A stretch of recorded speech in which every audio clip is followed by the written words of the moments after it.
Hi guys, it's the end of another long day, and I was just going to do a quick share of a color challenge I gave for myself. I was looking at a video from Coloring with Vicky, and she did something super duper awesome that I really fell in love with, and so it inspired me to get out all of my pastel supplies, and I really loved the way she taught how to color using pastel products. And so I thought I would show you what I did, what supplies I used, and the main point that I wanted to make is not so much how you use the supplies, but how few supplies you actually need in order that would allow you to do this without needing to buy all the supplies with a big supply list. That was the main point that I wanted to contribute on this video. So to make a long story short, I have 3 brands of pastel pencils, and I have a lot of pan pastels, and I have some chalk pastels from artist grade pastel sticks. And I've heard so many opinions on how this is better than that, or buy this or buy that, or avoid this or don't use that. And now that I've tried it all, what I realized is that my preferences are very different from what other people are talking about, and to ignore what other people say and just buy a couple pans or sticks or pencils from each line in a color combination for the subject matter you're interested in, and try them all and decide them for yourself before you get invested in buying whole sets of these products. That's the first thing I wanted to say. Two things that I did, 2 tests that I was going to give you for comparison. This I did exclusively with the Faber Castell chalk pastel pencil set, their biggest line. And I used these colors here, and I wrote them down because in case people wanted to go out and buy the individual colors, not that I think the color choices I used were amazing or the best or anything, just for reference, I just documented this for myself, and you can see here. And what I discovered is that the full set didn't quite give me enough for the skin tone. And over the years, I had been acquiring other pastel pencils in an open stock way, so that I would buy them individually. And what I found, so the ones on the left, well, the top left and right, they're from Caran, and I did find that the ones on the left in particular were much more useful for skin tones. However, I did find that the pencils were not as easy to work with as the pans that you can get from Pan Pastell, the pans that look like that. And so what I found is that for skin, the Pan Pastell is way easier to use. And I was kind of going for a Caucasian skin tone, and so I'll show you what I did. I took image from a coloring book, and I'll quickly show you what coloring book that was. It's this one right there. And I was transferring it onto Arch's hot press watercolor paper. And what I found was, even though I had purchased a whole set of portrait colors from Pan Pastell, for the most part I really only needed these 2 colors here. So it's Burnt Sienna Tint and Burnt Sienna. And this is what it looks like on the image that I transferred with pencil using a light box. And I think I accidentally contaminated my coloring tool. So what I was using in this case was this tool here, and I think some of the red iron oxide tint got on my color applicator, and so by the time I applied it to the face here, it looked too pink.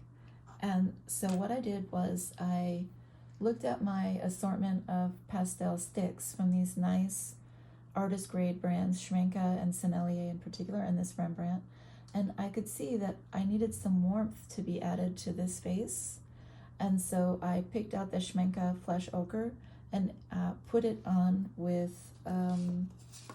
let's see, where did it go? I have these pastel brushes from Sienna that are very soft. They're at an angle, This is a size 4 pastel brush, and I just swiped this over the pastel stick and literally applied it all over the skin, and it just applied a nice soft layer to warm up and soften up the skin tone so that it didn't look so pink. But that is optional. You don't have to buy any of these pastel sticks, but I personally loved those a lot and was glad that I got them.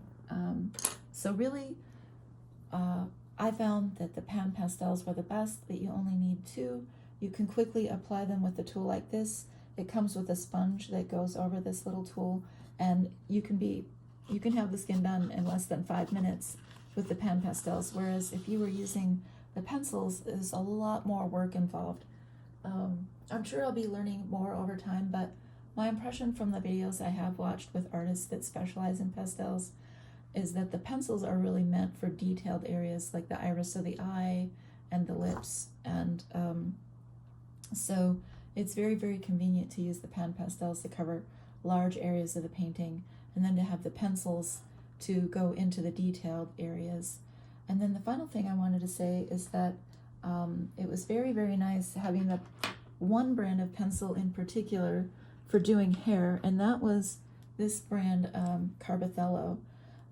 I have heard that if you go way back in time, there's some kind of affiliation between the Faber Castell company and this Carbothello Stabilo company, and that the two companies were very similar, and I think some people from Faber Castell broke off and made this line, and so they're both known for being fairly hard, but I think these were harder than the Faber Castell. They generated a lot less chalk, and I found that you can use the Carbothello a lot easier if you're coloring using the flicking technique that is commonly referred to in Copic coloring, where you take the tip of the pencil and just flick like this to go into the areas of the skin so that the hair strands look like they're blending together.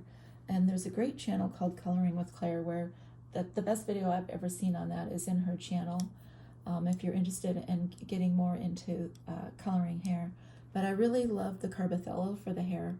I felt like you can use these pencils more similarly like you would with regular wax or oil-based pencils, and so they were phenomenal. And these color tones were not available in the Faber Castell. You can see my brunette hair doesn't have very many light tones because I couldn't find a color that really worked, but in the Carbothello line, this color here worked really nicely, and it's sort of like a softer look rather than this harsh dark hair with this really light pale skin. The contrast is so harsh, and everything here is much softer.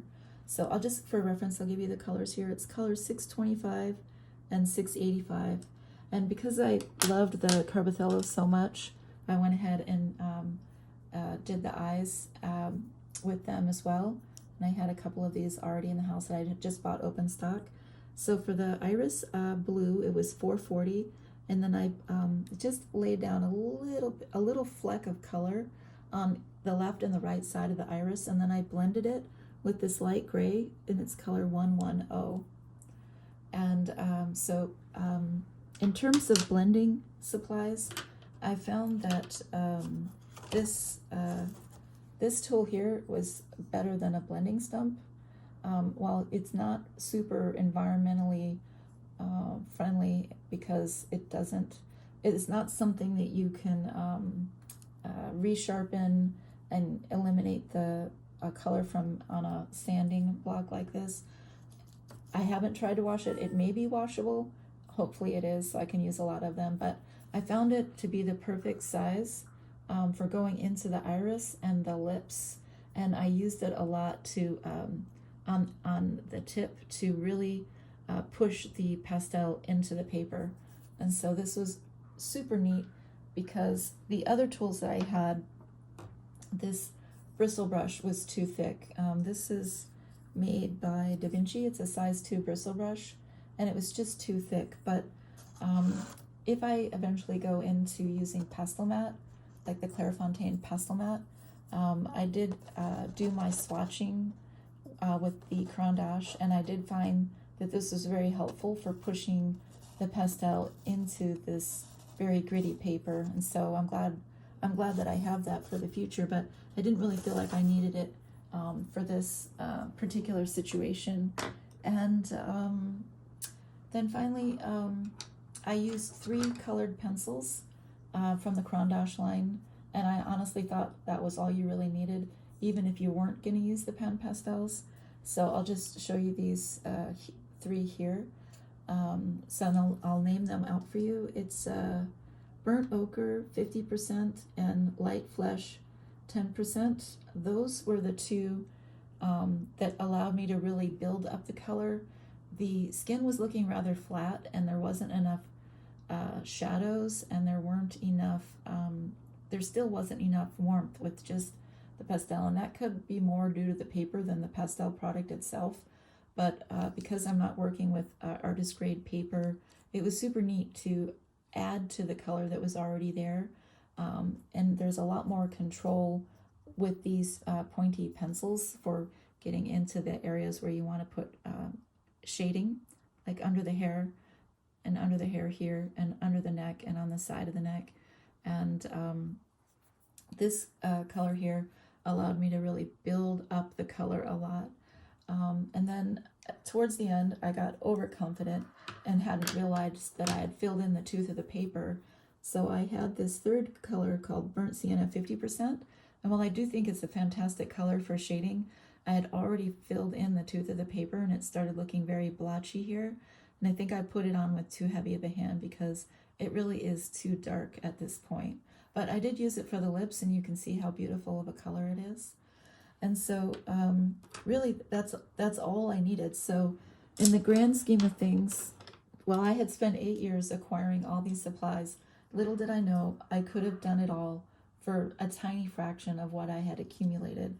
So really it was 4 Carbothello pastel pencils, 2 for the hair, 2 for the eyes, and then 3 colored pencils for the skin, which in reality maybe I only needed 2, and then 2 Pan Pastel colors for the skin, and potentially 3 if you wanted like a pink, and then 1 of the nice artist grade pastel sticks. And here's the different colors you can see that had some nice flesh tone colors. There's a wonderful book that I bought, and I'll put it in the description box below, but there's many books out there that you can find. It had an amazing typology of color mixing with all the different colors that go into skin tones, and for all different ethnicities and skin colors. So I will put that in my description box so you can study that. My orientation to skin tone is mostly from what I've learned from purchasing foundation over the years, and learning a lot about undertones, but there's a whole huge world of color theory when it comes to portrait coloring, where it goes way beyond what I have done here. If you go to Coloring with Claire, she's really got it nailed, all the different colored pencil colors that you can use to develop many different ranges of skin colors, skin tones, the highlights, the midtones, the shadows. I already had half of what she was using, and so I just went ahead and bought the other half as open stock, because the alternative was to buy the full set of their line, and that was like a lot more expensive. So I just went ahead and just completed what I thought I wanted to have for portrait coloring, and these are the colors here, and I'll just kind of leave that in front of the camera. But you can definitely go to her channel. It's called Coloring with Claire, and she has dedicated so much of her life to portrait coloring. So if you want to learn like the exact colors from each specific line, she's got it all over there. So anyways, this is the result of my color challenge. I hope you guys, anybody out there who's really fascinated by pastels but kind of overwhelmed by all the product recommendations, all of the advice, all of the information out there, you can get really overwhelmed. There's just a lot to look at. And after spending 8 years accumulating all these supplies, I'm happy to say that you hardly need anything to get started. And I hope that people realize that you don't really need that much and you can have a lot of fun. Pastels have such a dreamy, velvety quality to them, and they are such a cool medium. And I've always enjoyed the Impressionists and the ones that specialize in pastels, and I've always been fascinated by it. And I'm so excited that I finally gave it a try, and that I was finally inspired to break out all these supplies and give it a try. So you can hear that construction noise. I'm so sorry. This is a good time for me to stop. I hope everybody's doing well. I hope everyone's staying safe. I hope everybody's finding time to de-stress and care for themselves, and that we're all going to get through this, and that things will start to settle down very soon. Thank you so much for watching, and I look forward to connecting with everybody on the next video. Bye for now.